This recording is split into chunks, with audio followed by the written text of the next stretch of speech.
Good evening, everybody. With the time being 7:02 and seeing 4 members of the board either present in person or online, we'll call the meeting to order. I have my gavel for the first time, so that's very exciting. I was remiss in not doing this before because it's been so long, but we are in person. We have the flag, so if we can do the Pledge of Allegiance.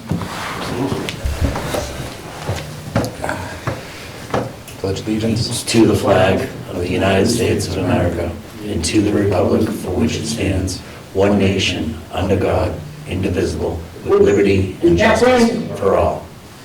Thank you. All right. Let the record show that 4 members of the board are present. Meg Arts will be joining us later. She alerted me a little bit ago she had a work crisis to deal with. We have a number of appointments this evening.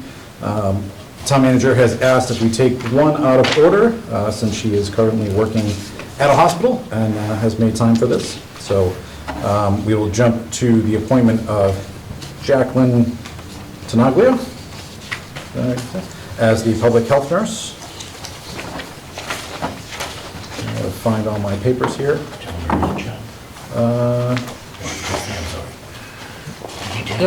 Oh, there you go. I can read that in. I hereby notify the Select Board, in accordance with the provisions of Article 4, Section 2B of the Norton Charter, that acting in my capacity as appointing authority, I have appointed the following individual as public health nurse, Jacqueline Tanaglia. The appointment was made on August 16th, 2021, in accordance with the provisions of the Norton Charter. It will be effective August 31st, 2021, unless the Select Board votes to accept or reject the appointment prior to said date. I specifically request the Board's acceptance of this appointment with an effective date of August 24th, 2021. Any questions for Jacqueline? I know she's joined us and she has a brief window. Oh, there she is. Hi. Hello. Hey, Jacqueline. Thank you for joining us. Appreciate your service to us. I'm excited. I'm so excited to work with all of you. Excellent. Any questions, Michael, or online? Jacqueline, have you had any experience on the, obviously you're a nurse, but on the public health side, on the public health administration side at all? Briefly, my first undergrad degree is in public health, so I did a lot during school and also during nursing school as well. We did have like a community health rotation, and it was actually one of my favorites. So that's great. Thank you. By the way, it's very scary when you say my first degree. That means there are very multiple degrees there, so I'll surrender from there. Excellent. Well, not seeing any other questions. Chair would entertain a motion to accept the appointment of Jacqueline Tanaglia as public health nurse, effective August 24th, 2021. So moved.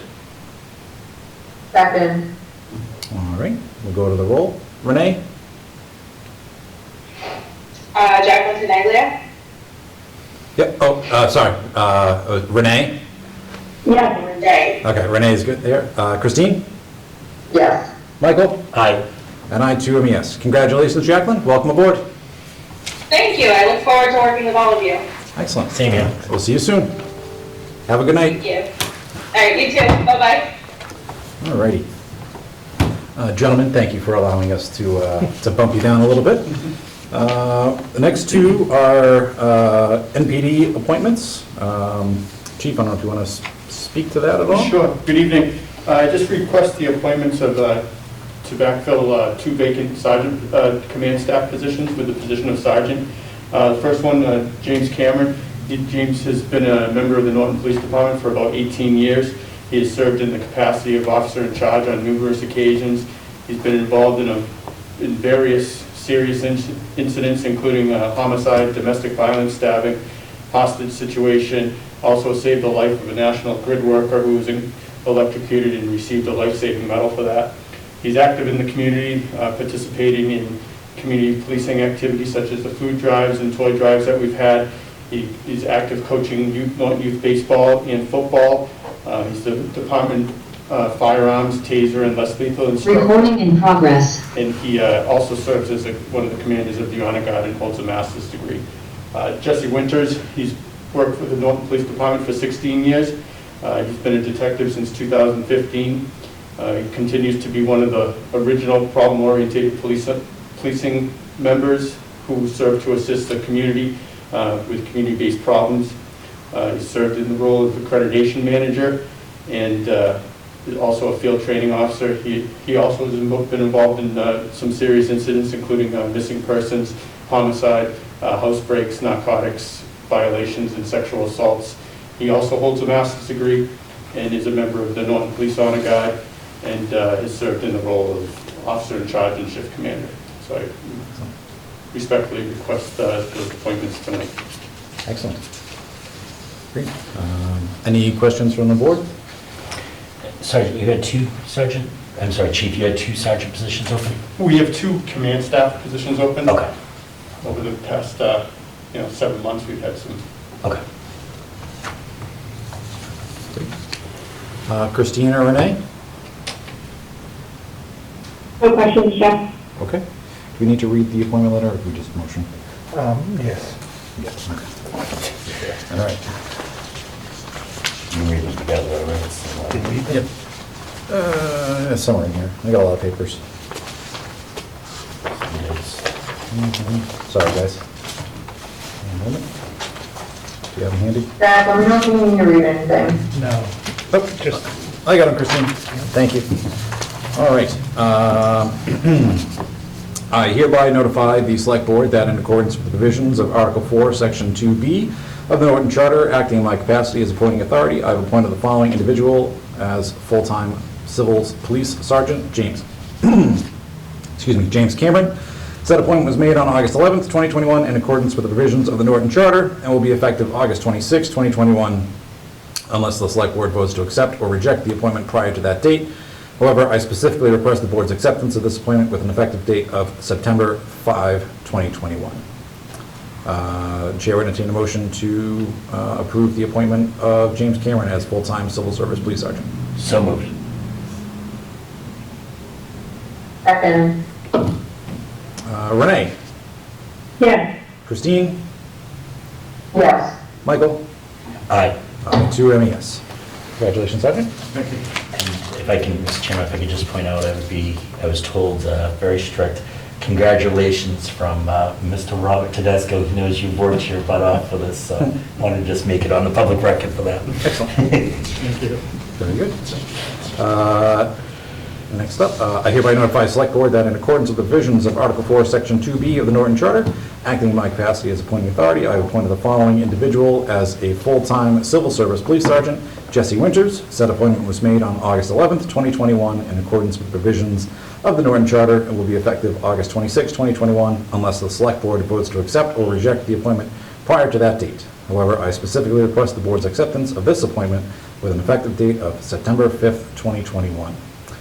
Chair would entertain a motion to approve the appointment of Jesse Winters as full-time Civil Service Police Sergeant. So moved. Second. Great. Renee? Yes. Christine? Yes. Michael? Aye. 2 MES. Congratulations, Sergeant. Thank you, Ron. And Sergeant, your friends didn't call me to harass you about your appointment, so. Thank you, gentlemen. Thank you, gentlemen. Appreciate it. Thank you very much. Be safe out there. Congratulations. I don't know how to get that off. I think it's on chance computer. All right. I'm all set. So, boom, boom, boom. Next up, we have the reappointment of Stephanie Langton as a police matron to the Norton Police Department.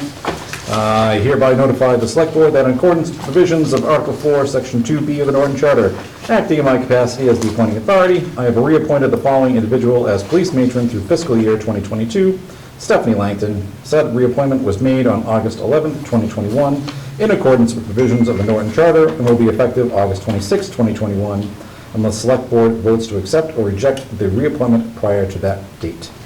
So Chair would entertain a motion to approve the reappointment of Stephanie Langton as police matron. So moved. Second. Mr. Chair, just Yep. before we take a vote. Mike, how many, just out of curiosity, how many matrons are there? Is this a stipend position? Is this just a per pay when Right. they're used? They're paid when they're called in. I think he has 4 now. Okay, all right. Thank you. Great. We'll go to the vote. Renee? Yes. Christine? Yes. Michael? Aye. And I too am a yes. So congratulations to Stephanie. Next up, appointment of Ian M. Simpson to part-time clerical Group A position in the Veteran Services Department. Mike, you want to tell us a bit about that? So Ian couldn't be here tonight, and we're looking forward to finally filling that position in the Veterans Services Department. And Ian looks like she'll be a great fit with Estelle for that position. And I know Estelle is excited about having her start work. Excellent. How long has that position been open? Ooh, well, it's been open at least 3 months now. All right, excellent. Well, we'll read the letter. I hereby notify the Select Board that in accordance with the provisions of Article 4, Section 2B of the Norton Charter, acting in my capacity as appointing authority, I have appointed the following individual to the part-time clerical Group A position in the Veterans Services Department, Ann M. Simpson. Said appointment was made on August 11th, 2021, in accordance with provisions of the Norton Charter, and will be effective August 26, 2021, unless the Select Board votes to accept or reject the appointment prior to that date. However, I specifically request the Board's acceptance of this appointment with an effective date of August 24th, 2021. So moved. Okay. You have a second? Second. Great. Renee? Yes. Christine? Yes. Michael? Aye. I too am yes. Congratulations to Ann. We've done Jacqueline. And we have the appointment of Elena Gunham to the Water Bodies Committee. She had sent a letter to the town. My name is Elena Gainham, a resident of Norton and Lake Winnicott for 16 years. I would like to join the Water Body Committee for the town of Norton, participate in all meetings in order to serve the purpose and mission statement of this committee. Please consider my interest. So I think we have a few spots open on that, 3 spots open on that, so this would be great to get another body in. So Chair, entertain a motion to accept the appointment of Elena Gainham to the Water Body Committee. So moved. Second. All right. Renee? Yes. Christine? Yes. Michael? Aye. I too am yes. Congratulations to Elena. Moving right along here. We are. We also have the appointment of Laura Parker to the Cultural Council. She has sent a much longer letter.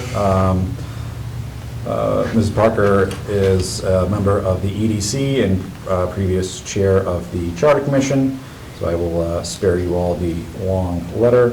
Any questions or concerns before going to the appointment? It was an eloquent letter, It was very well written. but no. Yes, and I see she's on, Like, so I don't know, Laura, if you would like to say anything. No, I would just like to call out that if anybody has an interest in joining the Cultural Council, they require a minimum of 5 people, and we have many open positions, so please welcome people to join us. All right, excellent. I will make a motion. Sure. I'd like to make a motion to appoint Laura Parker to the Cultural Council. Is that the Cultural Council? Do we have a second? Second. Great, second from Christine. Renee? Yes. Christine? Yes. Michael? Aye. And I too am a yes. Congratulations, Laura. Thank you for volunteering. Thank you. And I was not aware, but this is a 22-member body. So probably a few more seats are available on that. So spread the word. Okay. Now we'll go in the other direction. So we have the resignation of Rebecca Murphy from the Economic Development Commission. So Chair would entertain a motion to accept the resignation of Rebecca Murphy. Second, so moved. Does it have to be voted on? Just for a matter of, Okay. we just do everything. Yep. All right, motion and a second. Renee? Yes. Christine? Yes. Michael? Aye. I too am yes. All right, Alrighty, look at that. very good.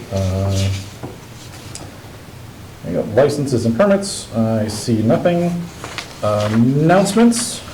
Do we have any announcements? Anything in the packet, Christine? We're looking at the census. I have no idea what I'm looking at, I'm gonna be completely honest with you. The announcements, I don't see any. Yeah, I don't see any There are no announcements announcements in the packet. Okay. All right.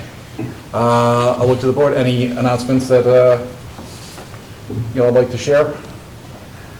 I don't have any. Okay. All righty. So we will move on right away to new business. Renee had asked if we could shuffle the order a bit.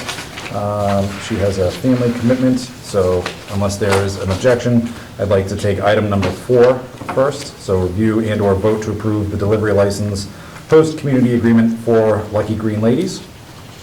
No objection here. That's fine. Okay. So Renee, you want to talk us through this one? Sure. So we had the applicant, Lucky Green Lady, go for a walk with us last week as she presented her business to us. If I step back a little bit, she was presented to the EDC several months ago. The EDC had unanimously recommended her to move to the next step, which was the SelectBoard. As part of that process, as you guys know, Mike and I work with the applicant to negotiate the host community agreement. And so we spent some time doing that. I have to tell you, I did send you guys a note, or the actual HCA earlier today. Due to some vacation times and things like that, we believe that this is the final copy. Alyssa had given her stamp, but we also wanted to have an opportunity for her counsel to weigh in to, just based on when we met last week. The changes that we did were agreed to on the call, and we just wanted one final approval by him. So we would still like to vote on this. We do not expect any changes, but want to just keep the window open in case he comes back and just wants a minor modification to the last 3 areas that we modified. So just mentioning that up front. But I think, Michael, I can't remember, I think that you're more familiar with the HCA, so I'll go through it in a bit more detail for Christine's purpose. And then if there are any questions, please let me know while we go through. First, I want to say, we had a really good experience with Alyssa and also with her counsel, Nick, throughout the process, just going back and forth, had really good discussion. And this is, it's a little bit different because this is not, it's not a retail establishment, it's a delivery operator, so there are a couple of sections in here that we wouldn't see in the other one, like under delivery vehicles. But the format is very much the same. The HCA starts and it outlines the payments. The community impact fee is, there's some feedback somewhere. Is that, Jeff, can you guys mute yourself on your end? I think it might be the only one. There's the only microphone is the one that's on the room, which is all the way over there. I don't think that's us. Okay. The one on your phone, is that picking anything up? No, I don't have the audio on. Okay. We'll just have to do a little bit of echo then. So the community impact fee, by the law, it allows us to have a community impact fee of 3%. If you remember from the first 2 HCAs that we negotiated, we do have for the retail establishments a community impact fee of 3%. The community impact fee is specific to the impact on road or other infrastructure services within the town, including law enforcement, fire protection, inspections, permitting, consulting, public health and addiction services, and then those that are unknown. So any impacts that we would expect to have.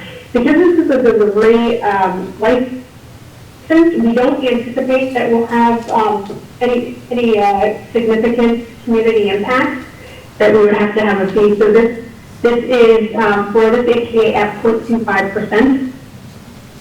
The CIF is paid quarterly, and that's something that Mike, and I think we've talked about before, Mike, how this fund is. It's essentially for the payments that we receive from the operators in town. It's allocated separately, and we follow the guidelines from the state on what it can be used for. So again, looking at the monies that we'll collect from the other retailers, and the fact that we don't anticipate this to have a significant impact on the town, this is much less than what we've seen before. The second thing is the annual community benefit payment. So this is specific for funding substance abuse and mental health services in the town. So this was, the way that it's outlined in here is that there's a minimum of $25,000, but not less than 2% of the gross sales. And that includes both the sales and deliveries for this. Some things to do with this too is this one, while it talks about substance abuse and mental health services, it includes, but it's not limited to school substance abuse and counseling services as well. So it has a little broader scope and what we can actually use the funds for, making sure that we're focused on substance abuse, how we can help the community, and really, as much as a community benefit, right? This is paid annually. And similarly, it's not tied directly to any impact from the road or infrastructure, but it does have some ties for what it is actually for funding.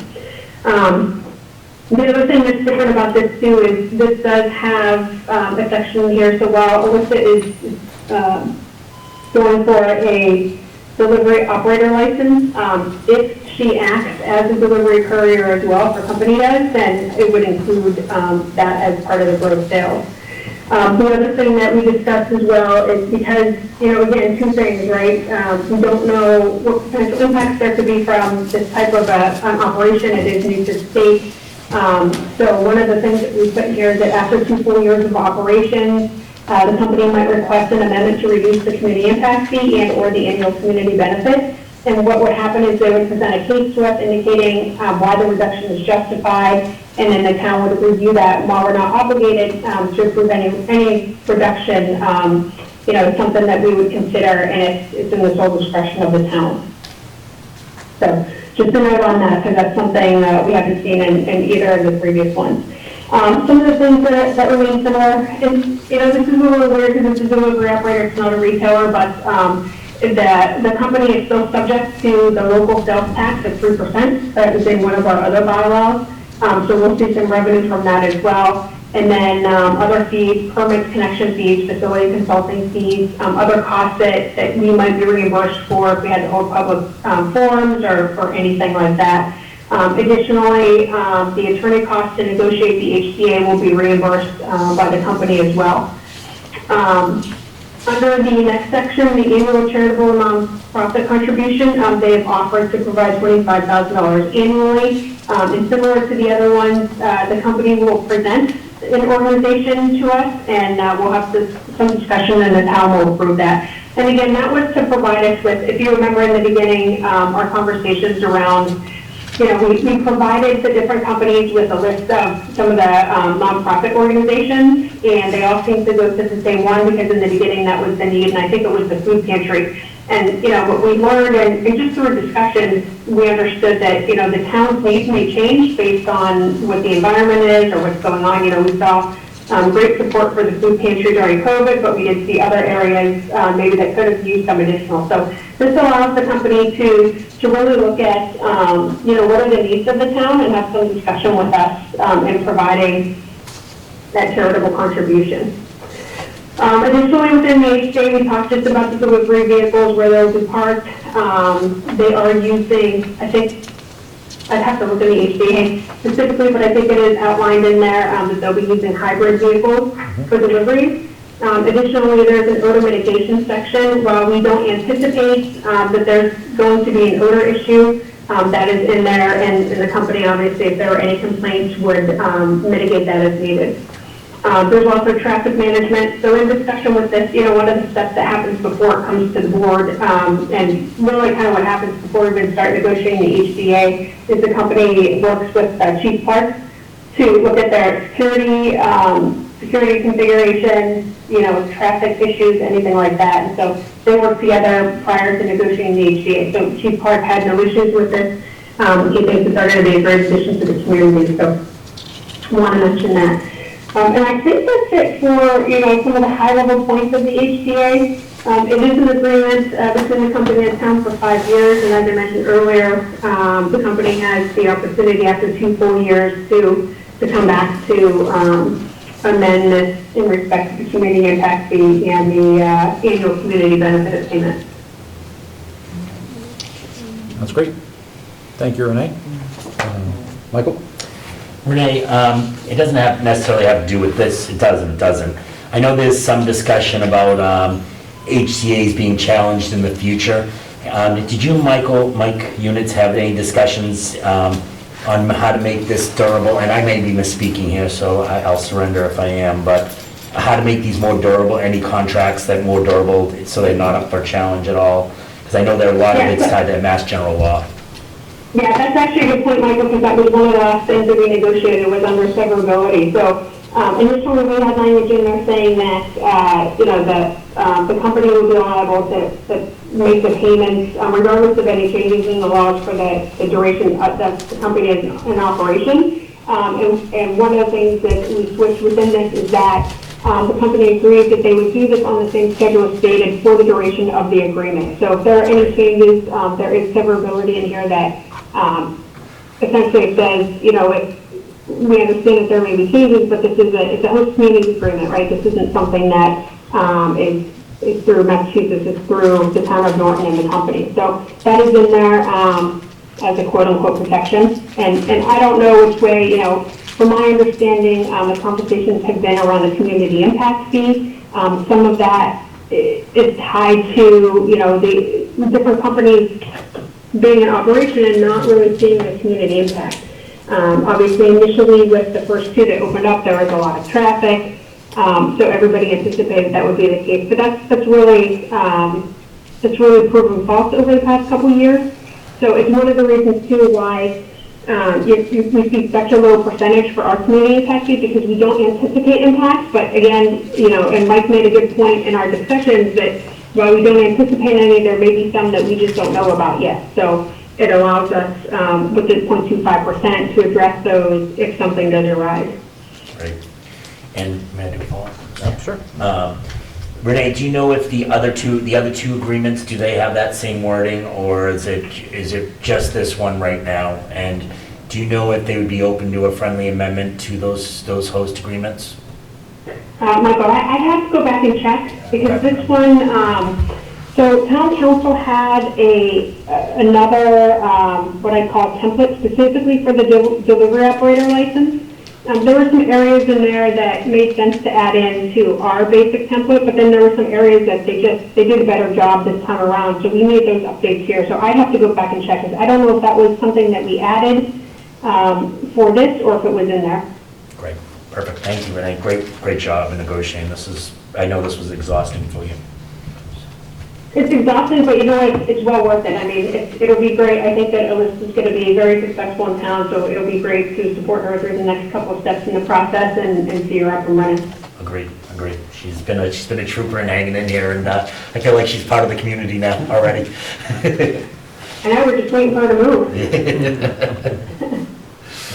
Excellent. Well, thank you, Renee, for that summary and all the work on this. Alyssa, I remember being extremely impressed with your presentation when you were pursuing one of the retail licenses. I am very glad that we were able to find an opportunity for you here in town, and look forward to you setting up some roots here. I do have a couple questions, mostly about just the operation. So I guess there's no cultivation or anything here. The product is just brought in from elsewhere and stored on site and then delivered from there? Yes. Okay. Excellent. We're able to buy products wholesale from cultivators and manufacturers and warehouse them. It's really the only difference between us and retail is that we're not going to have any customers on the site. Excellent. What do you anticipate your time to market to be? Time to get open or? Yep. Probably anywhere between March or April of 22. Great. Excellent. Luck, Alyssa. All right. Any other questions on this? Yes, Mr. Chair, I have a couple questions. Sure. Go, Christine. I believe they're more directed towards Renee. But so the 0.25%, that's not standard for all of the HCAs that have come over for the town, correct? That's negotiated per company? It is, yep, that's a per negotiation within the HCA, and typically you see a higher percentage on the retail side. When you start going outside retail, and delivery is like in the middle of it, right? It's referred to as warehouse, but yet it falls under like a retail tax implication. But for this specifically, it is much lower, and you would see that too for a cultivator or manufacturer because the revenue typically isn't that high. So you consider that in the community impact fee. But specifically for this, when Mike and I talked, it's a delivery operation, right? So if you guys remember from the presentation, right, the drivers are gonna come in the morning, they're gonna load up, and then they're gonna be off probably for 5 or 6 hours delivering, and then they'll come back and perhaps have a second shift and do the same thing. So from a town perspective, we don't anticipate that there are going to be impacts to the infrastructure, to law enforcement, fire protection, right? Like those things, it's not the same as when you have 200, 300 people coming in per day to buy a product. So it's a very different operation, and that was one of the considerations when we had the discussion with Alyssa and her council. And that makes sense. Thank you. And then I got about 3/4 of the way through this, and the one thing that I just wanted to see if it was in other HCAs or other documents like this. For the police officer training, so the company shall reimburse the town for the actual costs incurred for local police officers to complete advanced roadside impairment, driving enforcement training program and for certification, recertification of drug recognition expert.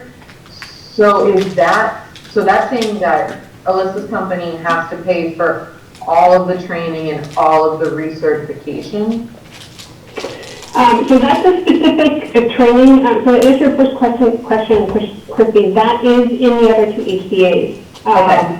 When we talk to the chief, so there's something to consider on here. So when we talk to the chief, he anticipated only having one officer go through this training, right? So if he were to have one officer or two officers, we would look to our first two HCAs for reimbursement for that, and then if by attrition or whatever, if he needed a third, then we would go to this next HCA. But those costs can also potentially be paid through the other benefits, but specifically because of the type of training it is and the cost involved, it is standard in our template to have that as a separate item. Okay, perfect. I just didn't want poor Alyssa to have taking all the cost of this when there's other HCAs, so I just want to make sure it was spread evenly. So thank you, I appreciate that. Sure. Excellent. Thanks, Christine. Any other questions? Nope. Seeing none. And I'll try to get this motion correct, Renee, because I understand that there may be some revisions coming back, but if not. So Chair would entertain a motion to accept the host community agreement between the town of Norton and Lucky Green Ladies LLC as presented this evening. Should any revisions come back from their council, we'll revote. So moved. Second. Great. Renee? Yes. Christine? Yes. Michael? Aye. And I too am a yes. Congratulations, Alyssa. Welcome to town. Thank you guys so much. I really appreciate it, and I look forward to doing business in the town. Good news, Melissa. Thank you so much, and thanks for your patience and for your commitment to the town. I know you had a couple challenges there, so we certainly appreciate and look forward to your success. Excellent. Have a great night. All right. Back up to the top. I see we have Lucia on, as well as an update on the federal census. Good evening, Lucia.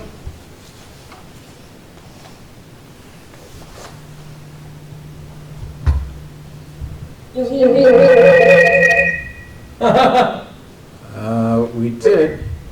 Try again. She has two things open. Yeah, I think there's two. I think you're signed in twice, Lucia. If you could turn the volume down on one of your devices, that should fix it. Yeah, I'll do that. It's not the mic, it's the audio coming out from the other one. The other one's muted. I think it's the, Lucia, can you, on your laptop, can you mute yourself? It's not you. You're right, Jen.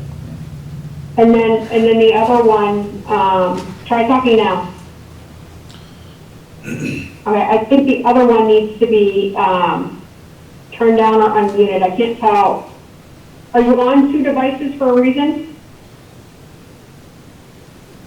I think she's probably afraid to talk right now.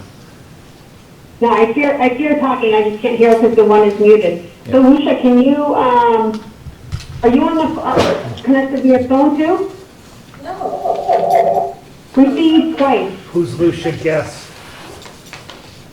That's what, Michael? Mike? There's Lucia Longhurst Guest, and then there's Lucia Guest.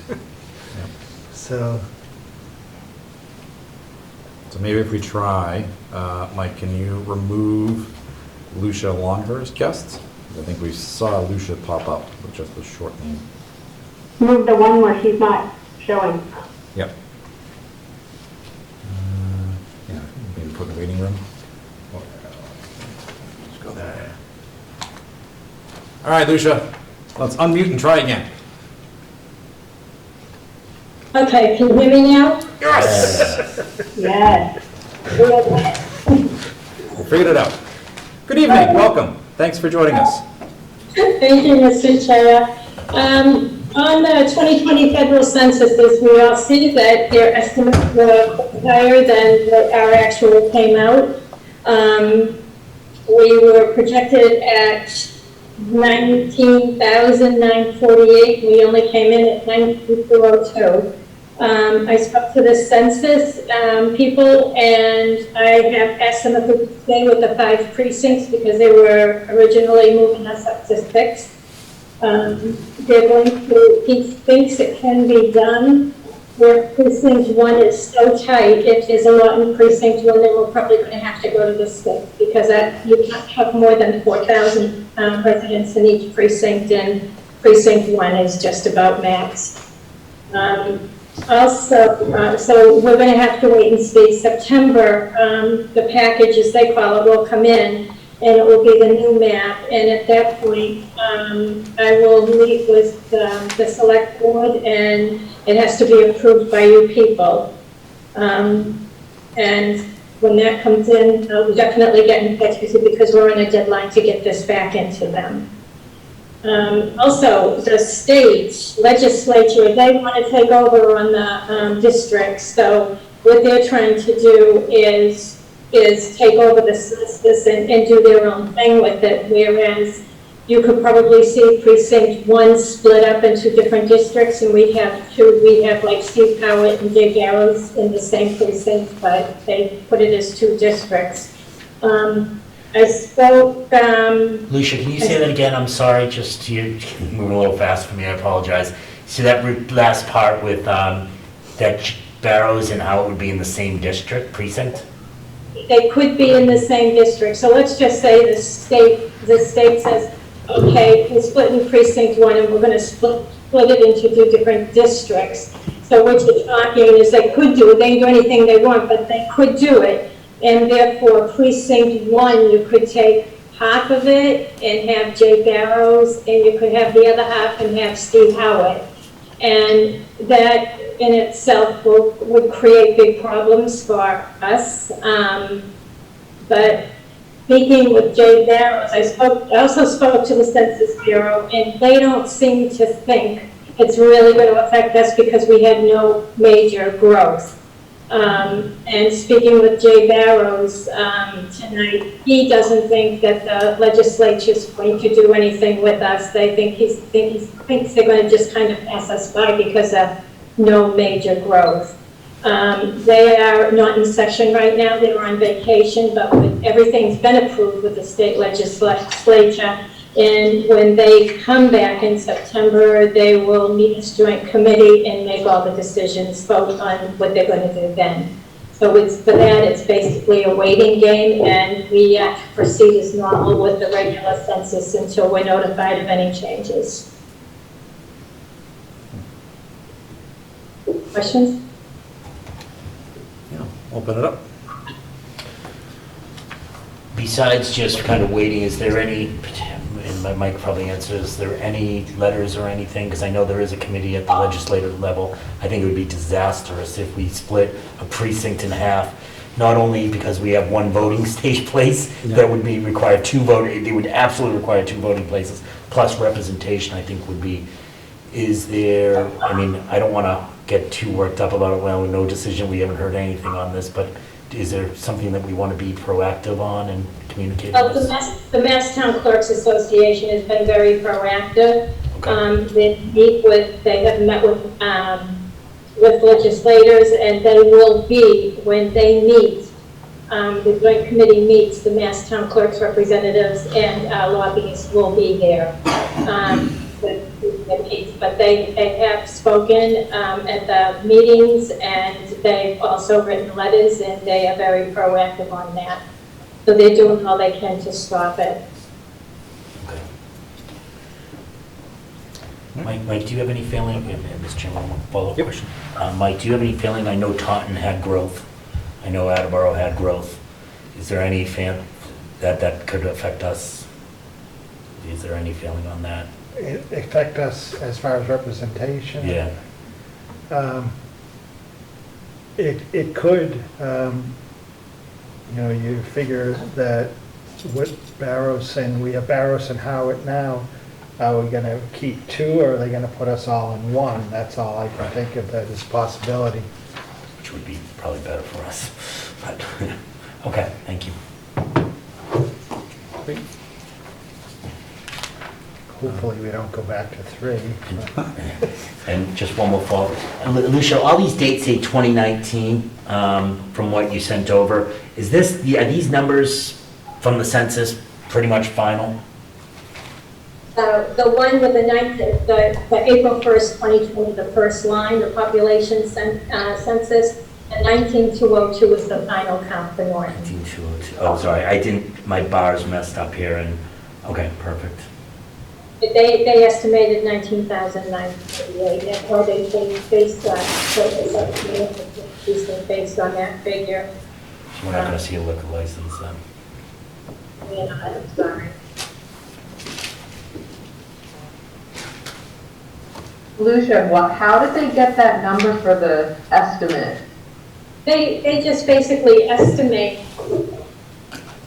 Good question. How did they come up with it? I think they based it on 10 years ago. We were in 2031, so obviously in 10 years they expect growth. And I can find out for you, Christine, if you want. I can't answer that. I'm sorry. No, that's okay. It's just like besides, that's such a big number, even though it's 10 years ago. A lot of buildings have come in, and like apartment buildings have come in, so that makes sense. But I just don't foresee it with the space that we had, that we could go up 900. But that's neither here nor there. Yeah, so they also have access. It's state, and they also have access to our obviously the voter registration in the town of Norton, and also the town sends out their own census, but they can go right into every town's state computer from behind the scenes, and I'm sure they're probably also basing it on how many registered voters increase, which there would have been a substantial increase in those because it was a presidential election, but and I'll find out. What question? Find out. Thank you. You're welcome. Hey, Lucia, Yes. you had mentioned that the town sends out a census as well? Oh, yeah, the federal census goes out every 10 years. That's the whole country. That's the one you get with the big questionnaire. It's like 3 pages. Yep. And the federal government, 10 years, and then the town sends out the yearly census. And how do we stack up from the yearly census numbers to the federal? Based on returns. The federal is based in our census is all based on returns. So what were your numbers for the town one? Oh, you had to ask me, right? We sent out. I did, yes. Yeah, we sent out over 8,000 census. The exact total of residents, I gotta look it up, Renee, I'm sorry. Okay, no, that's fine. Yeah, but I know we have 13,935 registered voters, so, but that, of course, there's others that aren't voted and aren't registered, and there's also the children. So, okay, I'll get that, right, I'll pull an extract and get that video for you. That'd be great, thank you so much. You're welcome. Excellent. Any idea on the timing for any of these redistricting, precincting is a tough word to say. Timing? They're going to be meeting. Beginning of September. They figure out once they get back from vacation. Okay. So I'm assuming after Labor Day. Great. So that's what I've been told by the state. Does the state control the precincting as well, or just the district? Like, So, yeah, you mentioned possibly adding a 6th precinct. Is that something that's... it's Bureau, that's the state. That's the state as well? Okay. That's the state, yes. All right. So it sounds like we wait and see. Jesus, take the wheel. Is there anything we can do to support you through this, Lucia? No, if the legislature splits districts, then I'll need help of everybody in the state with the election, the town and elections. Sounds good. All right. Well, thank you very much for the update. I appreciate it. I've gone through the data. It's interesting to see. So, yeah, fun times. All right. Anything else for Lucia? On her...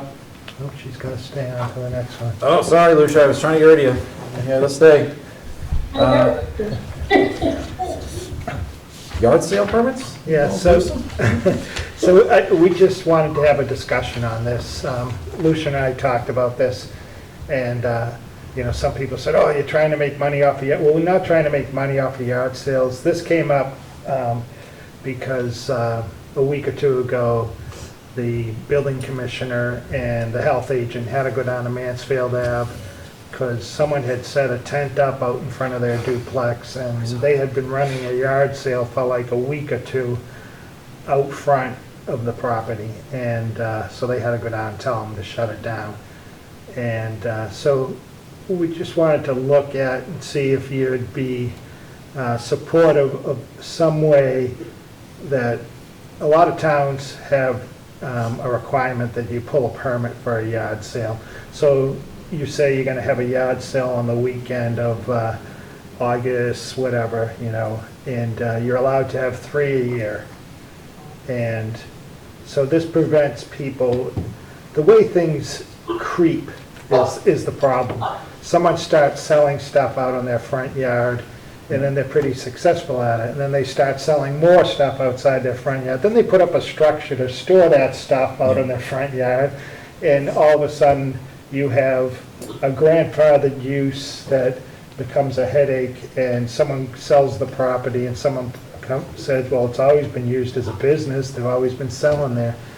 So it's not the regular yard sales that you're concerned about, but you need some sort of mechanism so that people have to file with the town clerk and get permission to have a yard sale. And the police know where the yard sales are if someone calls complaining, you know. So, just something to think about, and let Lucia and myself know any of your thoughts on that. I know Lucia provided information from one town that charges $5. So if someone wants to have a yard sale for a weekend, they pull a permit, pay $5, and you know, it's not a way to make money. I don't even care if it's $1, I mean, or nothing. Like when people are gonna have a fire in their yard, Yeah. they're gonna burn, they call the fire department to let them know, they get a burning permit, so if they're smoking in a neighborhood, at least the fire department knows why. Right. So, just some Put it out- thoughts. Sorry. I put it out there to the town clerks, and with the responses I received, the only town that responded, out of the towns that responded, the only town that didn't have one was Stoughton, and then obviously us. But I think it's good just to set up some regulations for them. But that's what it is. I'll open it up for discussion.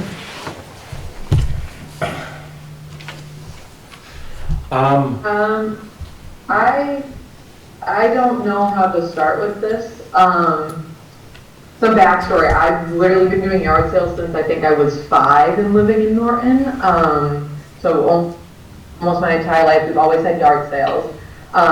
What I'm concerned with is people not knowing that they need permits because we've never had to do permits before. And I'm concerned with, like, if somebody just wanted to do a yard sale, like how they normally do, they put up a sign, they say it's for the weekend, they take the sign down by, I think if they put it up you can only put it up like Friday or something like that, if it's a Saturday, Sunday yard sale, and you have to take it down within 7 days. So if they take the sign down, then, you know, if they follow all the rules that way, but they don't know that they have a permit, and then the cops come by, and now they're in trouble because they didn't know there was a permit. I'm just very concerned, and I understand because, you know, with the larger yard sales and it being like a weekly habit, kind of like a flea market kind of thing, that's a different story, but it's for when people are just trying to get rid of junk from their house and they want to, you know, one man's trash is another man's treasure. So, like, I don't think I understand why we want the permitting. I just don't think it's going to actually be used because it is so new. People aren't going to know that there's permits. Even if we send out something saying like permits are required, I don't think a majority of people are going to do it, even if they have to pay. That's just my personal opinion. Well, in all honesty, I get a lot of calls. I get quite a few calls every spring, and I've probably gotten 9 to 10 so far. People calling, asking if they need a permit for a yard sale. I think it's a question of getting it out there. If complaints are made, then the police can go over there, and if they say I didn't know, then they know now. You don't have to find them or anything, but they know now. You know, next judgment you have to get a permit.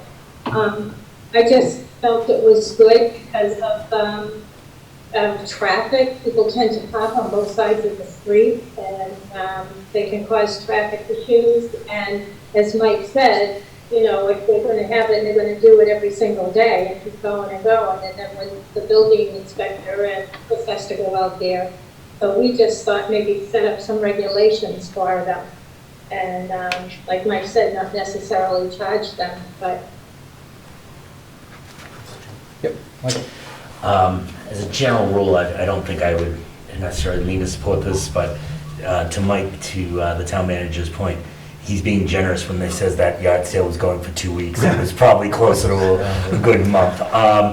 But I do think, you know, I would be open to maybe possibly doing some kind of regulation, but I would not be in a rush to do it. I would want to make sure that it's easily accessible, it's really defined, and it's very loose to this, that it's more of a just kind of checks than a barrier. And that would be probably I wouldn't want to rush into kind of passing this bylaw. I want to make sure that we've crossed dotted every I and crossed every T. So. Yep.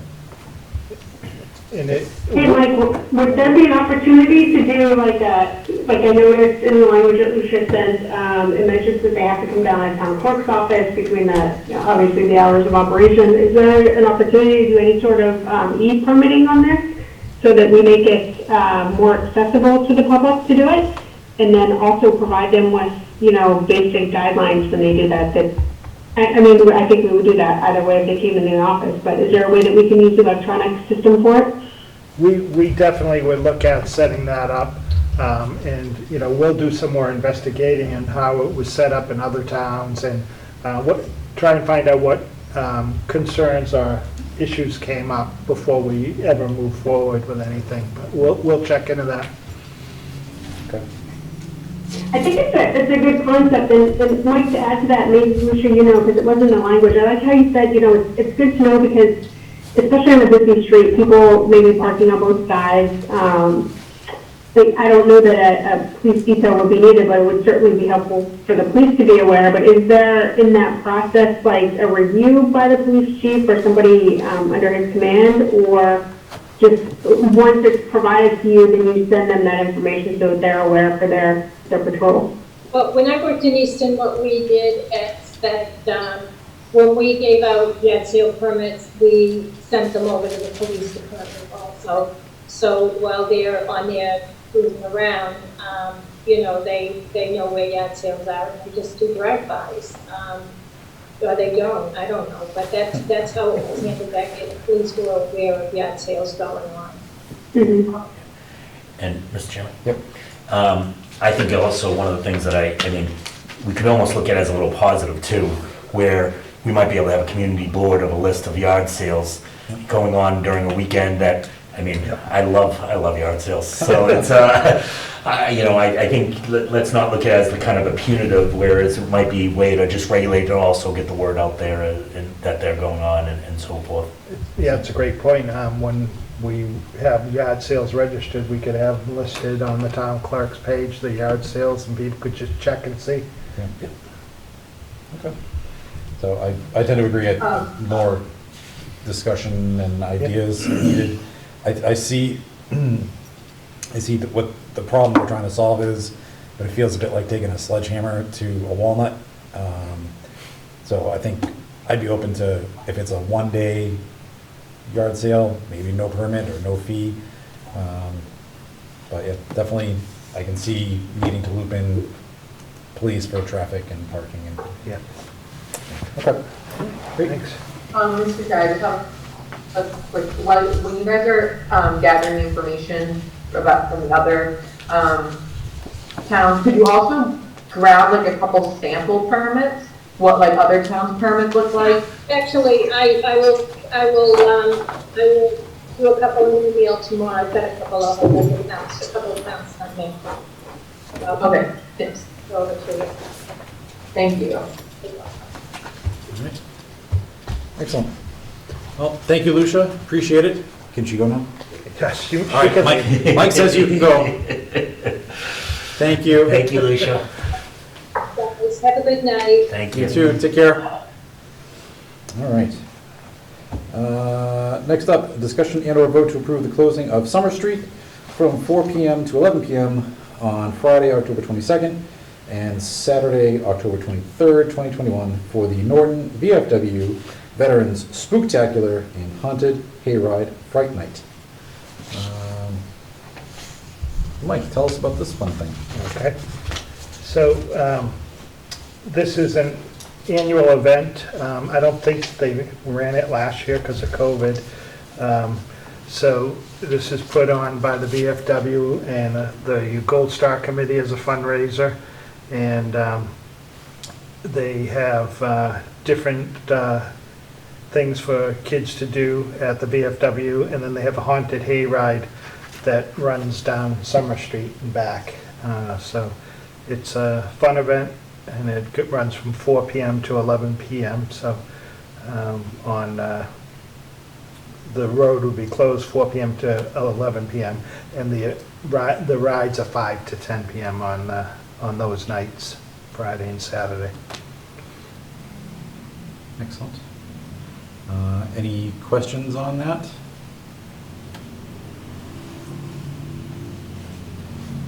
Seeing, I'm just trying to pull it up on a map here, but no service in here. Summer Street? Yeah. Just to see. It's right in front of the V. Okay.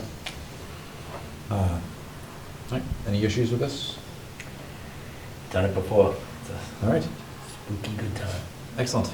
And the fire chief and police chief didn't have any issues. Great. That's good enough for me.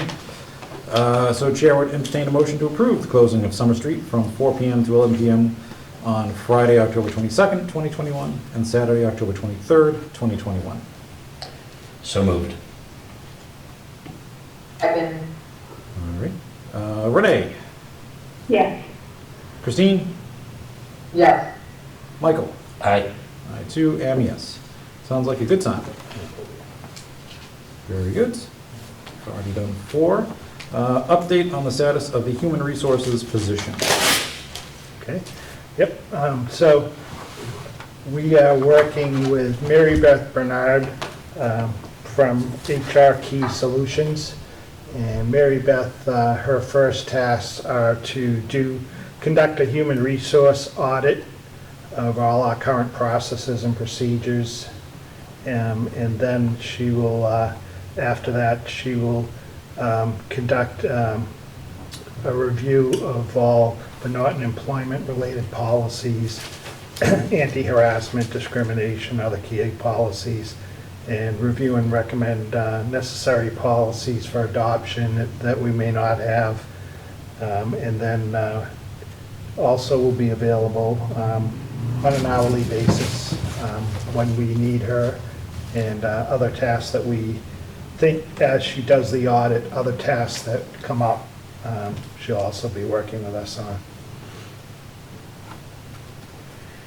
And Mary Beth used to be the HR assistant town manager in Foxborough. Before that, she was in Westwood, and she also works with Rentham. And she's certified SHRM, if I'm saying that right, SCP certified, and SPA HR certified. So she also teaches classes at Suffolk. So we're looking forward to working with Mary Beth. Excellent. How long has she been engaged? How long has she been in HR?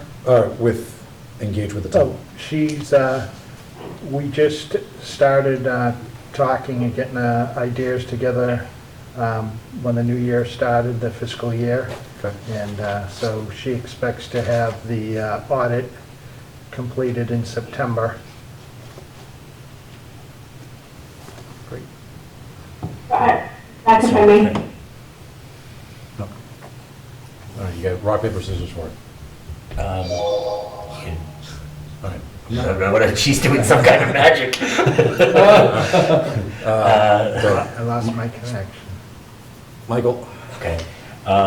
Mike, it kind of ties back to what Jack is saying. Do we actually have an official agreement with her yet? Yes. We do, okay. And are there protections in there for both her and the town because obviously she's might have some access to sensitive information and all that? Yeah. Okay. Is it possible to maybe have her on so the select board could meet her as Sure. well? Okay.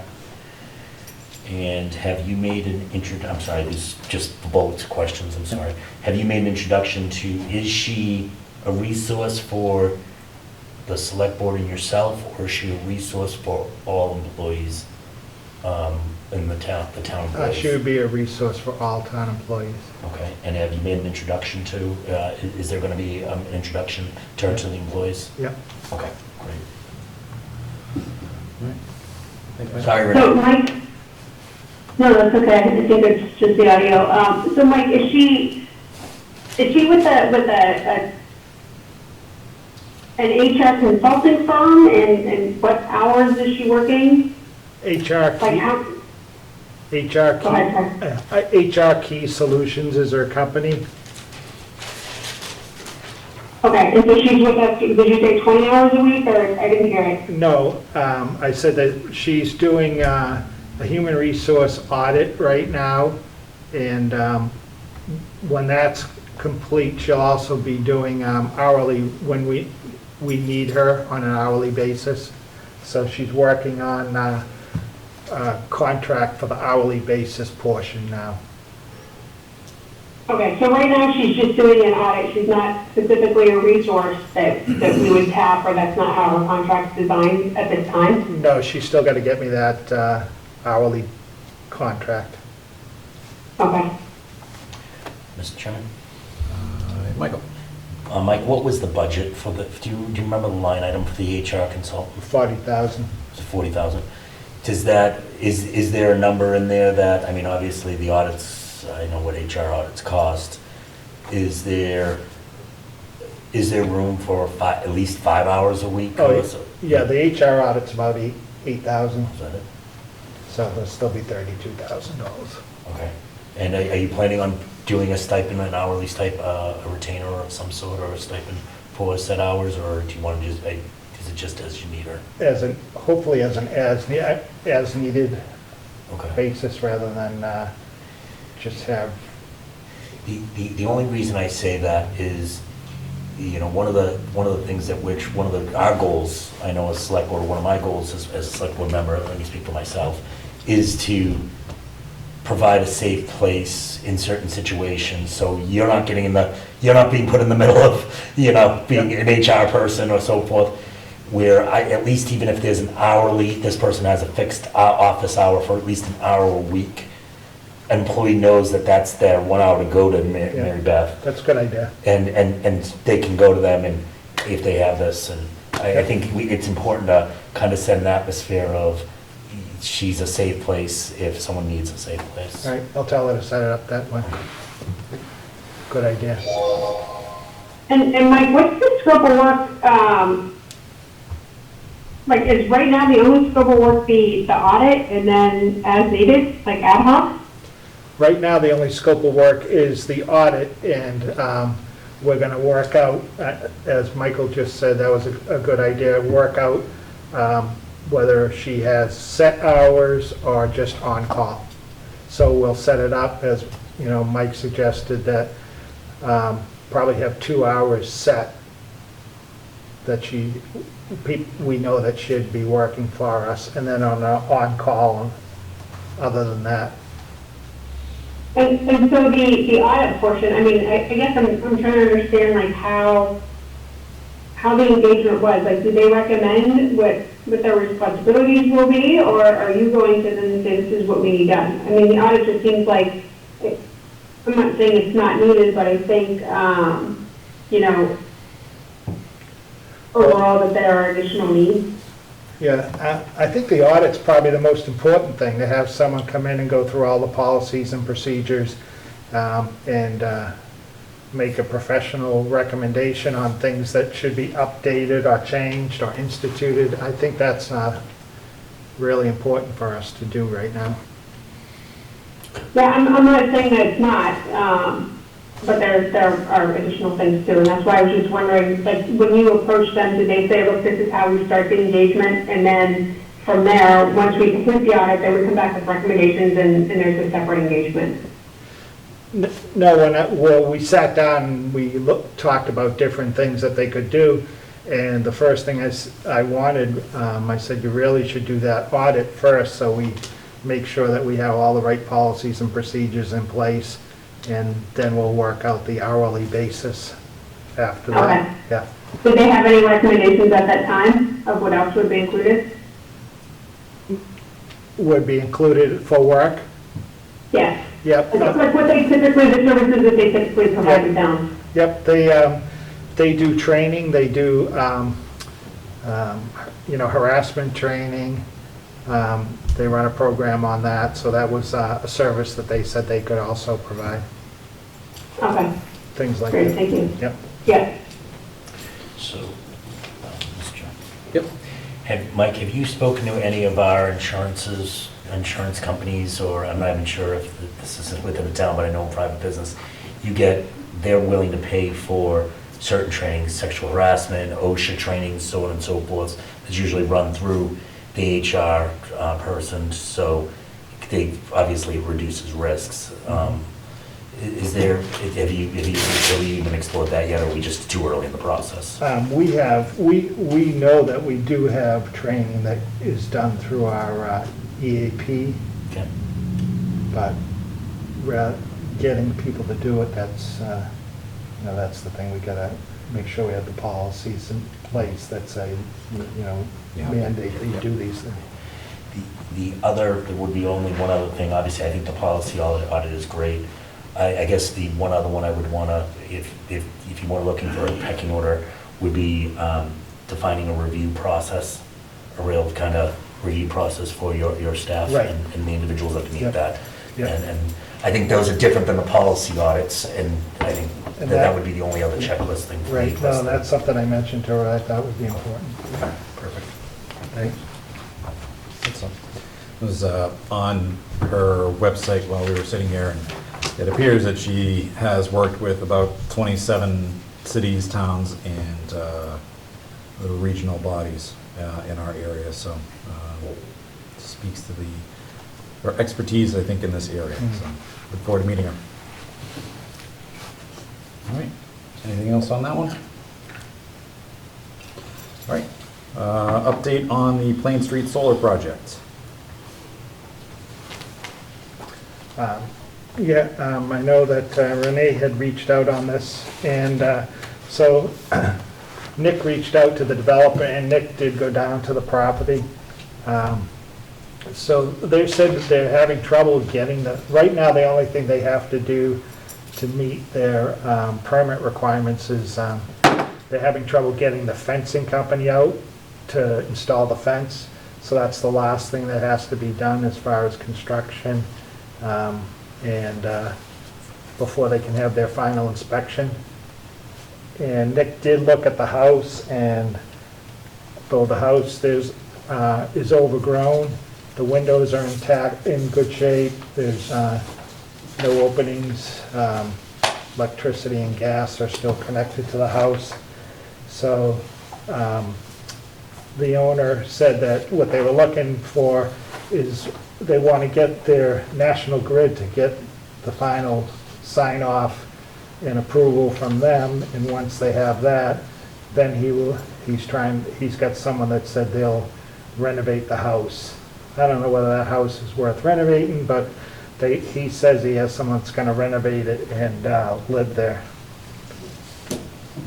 So Mark, I'm sorry, when did they anticipate that would be?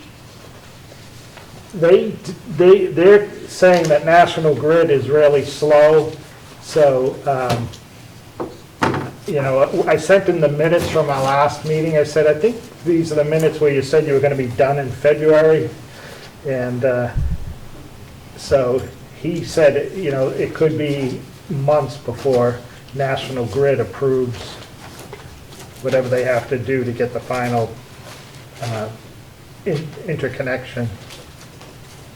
And how does that impact, or why does it impact, the renovations on the house, or them at least clearing it?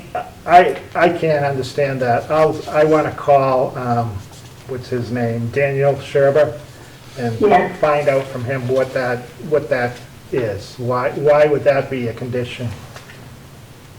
Yeah, if you could please, especially with the kids going back to school. I mean, I can obviously take a walk down there and take a look to see if there's anything immediately, but I would imagine Nick would have caught that, just like about the kids that are walking. I know there's an existing fence there now, right? So I don't know what area of the fence where the fence is going to come, but it does seem kind of odd that they wouldn't be able to do something with the house, or even that entrance, right, in the interim. Yeah. Yeah, thanks. If you could let us know what he says, that'd be awesome. Okay. All right. So you can have that update for our next meeting? Yep. Okay. Excellent. Thank you, Mike. And Jack, I do have to run. All right. Anything else for Renee before she has to dip out? No? Renee, thank you very much. Thank you, Renee. Great, thank you guys. Have a great night. Night, Renee. Last item under new business, discussion and/or vote to renew the mutual cooperation agreement governing the Greater Attleboro Taunton Home Consortium, or the GAFC. Gotcha. Can you click admit? See is in the right place.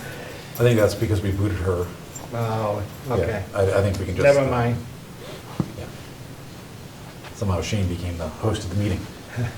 All right, so what is the GATHC? So the Greater Attleboro Taunton Home Consortium is a group that we belong to that receives federal funding, and it's a great program. So this is for first-time home buyers. They provide first-time home buyer down payment assistance. And then the other great program they have is if someone meets the income guidelines and they have to bring their house up to code, they will fund that. It becomes a lien on the property that gets paid back when you sell a house. But it's a great opportunity for seniors that may not have the money and they need a new roof, new windows, whatever. They can apply through the home consortium and get that funded. They line up all the contractors, they do all the work, and they pay for it. And then once you sell the property, it gets paid back. But, it's a great program, and I really appreciate the work that they do. I know they're working on a house down in Barrowsville right now for a senior down there. And this is a program we are currently a member of. We're currently a member, and so our agreement would automatically be renewed unless you voted not to stay a member of the organization. Okay. Michael? Two things. Is there an expense to be a member? No. And is an appointed board, is someone from the town on a board or so forth? Say that again, Mike. Is someone from the town on a board? I go to all the You go to, meetings. okay, Yeah. perfect. Sounds like they're doing good work. Christine? Mr. Chair, do we have, like, what's the renewal? Like, how often does it get renewed? It's like every 3 years. Okay. Yeah, this renewal period will cover October 1, 2021 through September 30, 2024. And if you like, I could have someone come to one of the meetings to talk about the program. I think if we could do Yeah, that. that would be good. Yeah, just to help promote it, right? Because this is the first time hearing of it. I think there's probably a number of residents that would probably benefit from something like this and knowing that was there. And Jack, I apologize, it goes till September what of 2024? Is it the 30th? 30, yep. Okay. Yep. And Mike, do you have like documentation of other residents that have been helped since we've been a part of this in the town? I don't. I would have to get that from them, but I don't right now. And I know it wouldn't be made public, you know. But I could ask them what number of people have you helped out? Because it would be confidential. Yep. Yeah, just a number, just so, you know, like you said, with promoting, and when they come discuss that, if they just want to say like, oh, we've helped X many Norton residents, just something like that. Excellent. So it sounds like we don't need to vote on this. Would you like us to, just as a matter of? That would be good. Okay. So Chair would entertain a motion to renew our membership to the Greater Attleboro Taunton Home Consortium for the period, 3-year period, October 1, 21 through September 30, 24. So moved. Second. All right, this will be quick. Christine? Yes. Michael? Aye. I too am a yes. Excellent. Thank you, Mike. That's a really cool program. Thank you for bringing it up. I believe that is the end of new business. I see nothing under old business. You also see nothing under town manager's report. Just one thing if I could. You may have noticed the orange signs out around the reservoir. They were on the reservoir, and they were doing some hand harvesting of water chestnuts, and they did notice a resurgence of fan watt and variable milfoil in the reservoir. So Friday, they're going to treat the reservoir again.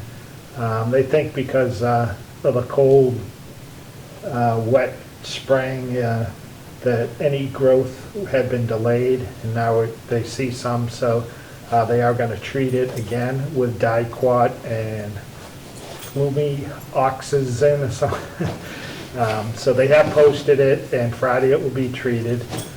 And I've also had calls from people on Winnicott about some growth there, and they were going to do another survey, our consultant, in September. Well, they're going to do it in August. They're doing it this month. Okay. But the only issue on Winnicott is Natural Heritage will not let us treat it this year. There's a endangered snail in Winnicott, and so there's a time requirement in between treatments, and so they will not allow it to be treated this summer. So I know I've had a lot of calls from residents down there wondering if it was going to be treated again this summer, and it can't be. So it can't be treated until next year? Right. And you said that was the National Heritage? National Heritage. Okay.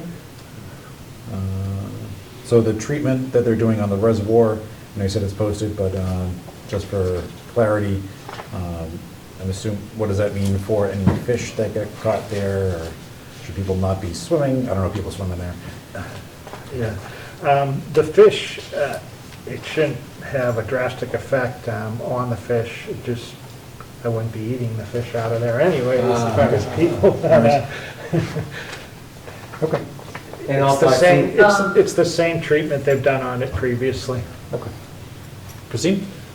Follow up on that. So if people are using water recreation vehicles, should they not go on Friday to a certain time, or is it safe for them to go on it? I'll double check and I'll let you know, but I think it's safe, but I'll double check with the company tomorrow. Okay, thank you. and also I've seen the signs around my neighborhood. Very good. Michael? Mr. Town Manager, Yes. have they done any bacteria testing? I know this is a little change of subject. Have they done any bacteria testing on the res or Winnicott? I know people do swim in it. I know people do, and I know that there's been some outbreaks around the area. I think Attleboro just had a recent outbreak. Do you know if they've I done don't any think, bacteria tests? I'll check with them, but I don't think that's a, one of their Required. charges. I think the invasive species is what they've been dealing with. Okay. Right. Excellent. Thanks, Mike. Appreciate that. Town Manager's report? Anything, or would that be it? That's it. Okay. Do you have an update on where we stand on finding a replacement conservation director? Actually, we received 3 resumes today, so we have 5 people that I'll send the resumes off to the chair of the Conservation Commission to review and try and schedule some interviews. Excellent. When was that posted? I don't know. It would have been posted, not sure. It was, it's like early in the month. I remember we talked about it. It was posted internally, and then it had to go, then it was publicly posted. Yeah, the resignation letter was accepted by us, if that's even a thing, the end of July. Yep. Yep. Great. Excellent. Good to go. Town meeting update? Town meeting update? It's town meeting.